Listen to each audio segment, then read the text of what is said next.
As the channel grows, we're getting out a lot more. We're being invited out to meet people or to go to factories or exhibitions, and we're starting to gain a bit of a reputation. Recently, we were invited to go to Everything Electric at Herrick. It's the first of these that we've been to, so we weren't sure what to expect, but an absolutely fabulous day out. If you have any interest whatsoever in anything electric or renewable or EV or battery or solar, anything like that, this is the place to go. They have exhibitions throughout the year and around the world now, so there's going to be one somewhere near you.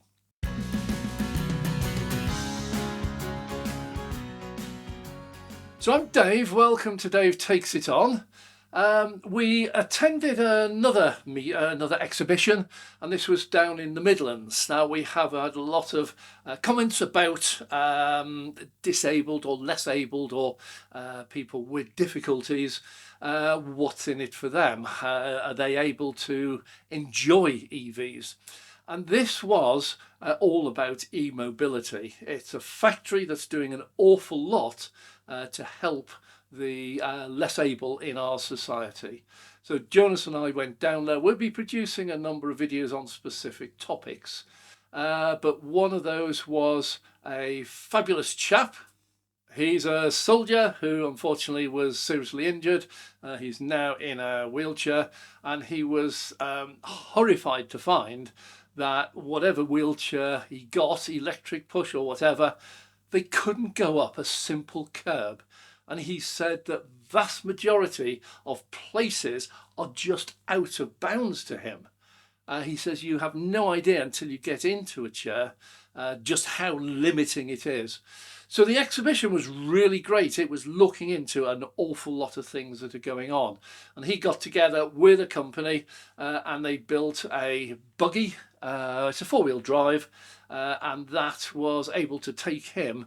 They set off up Mount Snowdon in Wales. It's the highest mountain in Wales.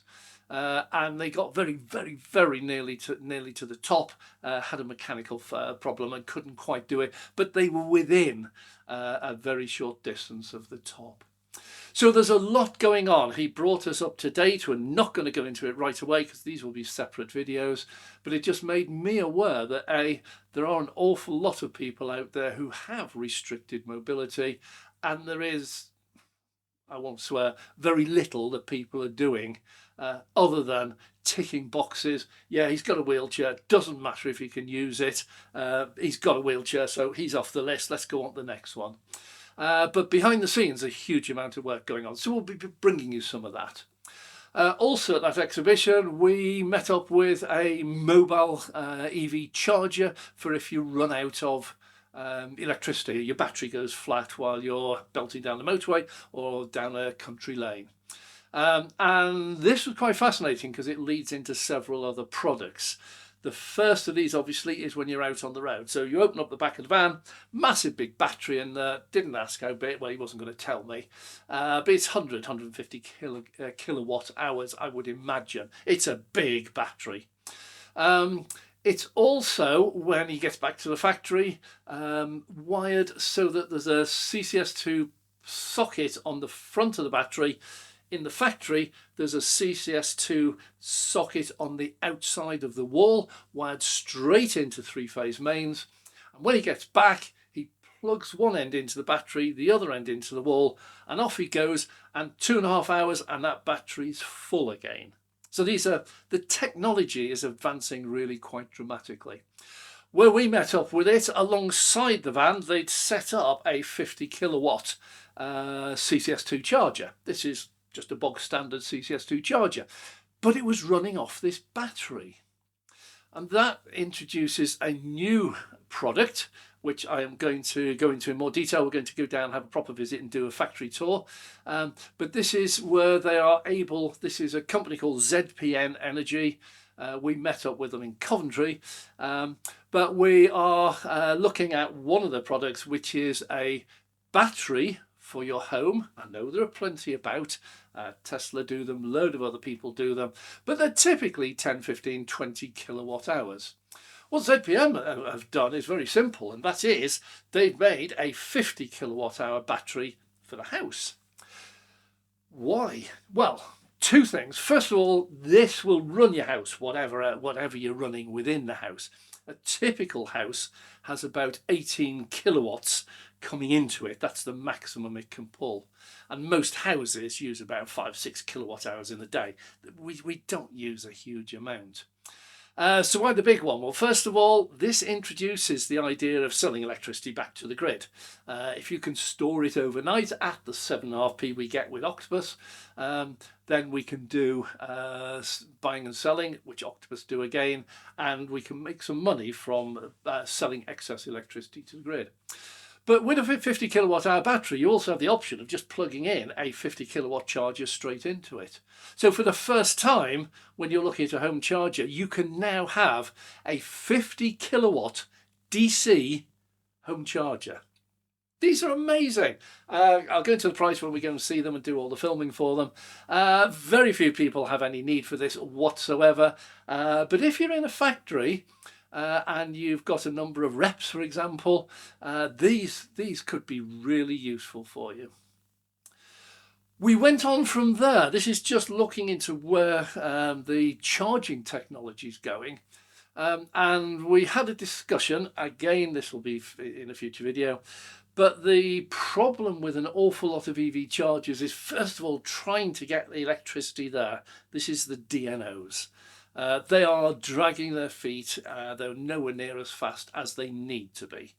Long story why, and I will be doing another video on that because I've found out a lot more information. But you sometimes have to wait 6 or 12 months to get way leave to put cables across people's land, to get permission to use, etc., etc. It's an absolute nightmare.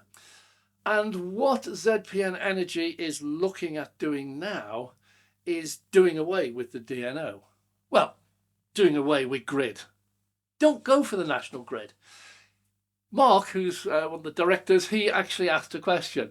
Why, if you've got a solar farm, do you sell your electricity to the grid and then buy it back off the grid to run your chargers? It seems ludicrous when it's put like that.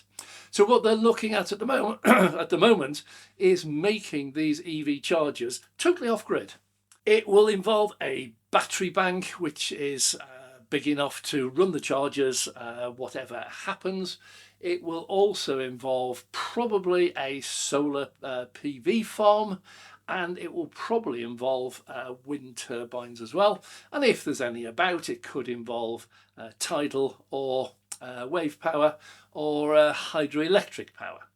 But what would happen is all of these power sources would be feeding into the batteries, and you run the chargers off the battery. And that means that you don't have to buy electricity off the grid. It also means, interestingly, that you can charge whatever you like for someone to charge their car there. If you decided, January 1st, let's have a sale, it's 10p a kilowatt hour, come along, charge up. What Mark pointed out to me was, if you've got a solar farm and that is producing electricity from sunlight, that's free. I know you've got the capital cost, but the electricity you get out of it is free. Likewise with a wind turbine, it costs you money to put the wind turbine in, but once it's there, it's free. So these are running on totally free electricity. So if one day you decided to say, right, anyone can come along totally free of charge, fill your car up, absolutely fine. You don't lose any money. You just don't make any for that day. So what they're looking at is going into financial partnership with someone to fund the solar farms and the wind farms, because most people don't have the money to buy those. But if they can get decent funding for those, then the sky's the limit, because no more 79 pence a kilowatt hour. These are going to be ridiculously cheap, because if they take a small profit off the charge per kilowatt hour to cover the loan on the solar farm and the wind farm, and these won't be making any money off the grid, because these won't be grid connected. So the only money they will make will be off the EV charging station. And to get people in there, they just drop the price. If they start offering 25 pence a kilowatt hour, they'll be queuing up to get in here and charge their cars. It's a guaranteed turnover. One of the stumbling blocks is it's just brand new. Nobody's done it. Well, not on a big scale anyhow. Nobody's done it, and finances are a bit reluctant to lend money into schemes that don't have a proven track record and a guaranteed return at the end, which you would have if you funded a solar PV farm that was grid connected. You could work out in a typical year how much you would produce. You know exactly what the grid will pay you for it. Give or take, it'll vary slightly, and so you can do a business model which will give you a return. With something like this, there's no track record. So, by the way, if there's anyone out there who's got some green money to invest, I know the man who's desperately wanting it. Get in touch if you are. On a serious note, get in touch because this really could go places.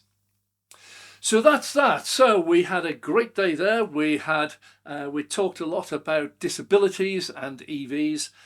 We talked about getting EV chargers off grid and much more renewable home chargers. On the road chargers, they have vans now which go out if you run out of battery on the side of the road. They've got a phone number. Ring that phone number up. They will come out. While I was there, I did actually plug in. I always like to try things for myself. Dave takes it on. We always take on these challenges. We don't take people's word for it. And we were playing about with it, but we plugged it in. First time didn't work. We got red lights on the on black night, but they have a number of zones, different modes, on the battery, and they just reset it to mode 2. Went straight in and charged straight away. While I was trying to do a film about it, I actually pressed a button on my app which cut the connection off. But we'd only been there about two or 3 minutes, and when we arrived at 92 miles, showing on my range, and in just 2 or 3 minutes it was up at 113. So it had actually put in a good amount of mileage in just a few minutes. It's a 50 kilowatt charger. Why is this important? Well, if I had run out on the side of the road or the side of a motorway in a safe area where I can stop, that's a separate subject, by the way, then giving me 10, 15, 20 mile range would be enough to get me either off the motorway to a charger, they are everywhere, or to the next motorway service station where there's guaranteed to be a charger of some sort. Whether it's a fast one, whether it's free is another matter, but there'll be one there for you. So that few minutes, we did then replug it in and we left it for about 15 minutes and we ended up getting about 52 miles range in 15 minutes. I was really impressed with it. If you imagine you're at the side of a road and you plug that in, it's a godsend, really. It is. Does raise the question, why do people run out of charge? I know when I get low, I get so many warnings on the display, on the dashboard, telling you can't reach it. You know, it's not like it's suddenly you're driving along and you go, oh, sorry, your battery's empty. You get so many warnings for it. And then at the end, even when it's still going down, it puts you into the limp mode or tortoise mode, as they call it, where it cuts all the power. Now, if you don't take the clue at that point, and just find the nearest charger, whatever the price, then you don't deserve anyone coming out and charging your battery. Anyway, that was our day out together. So there'll be a lot of information coming out over the next few days. Hope you're going to enjoy some of those. If you want to see them, just subscribe and click the notification bell and we can tell you when we do release them.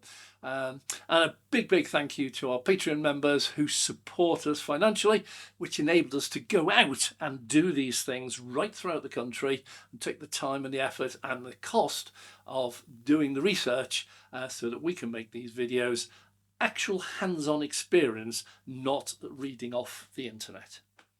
Anyway, thanks for watching. I'm Dave.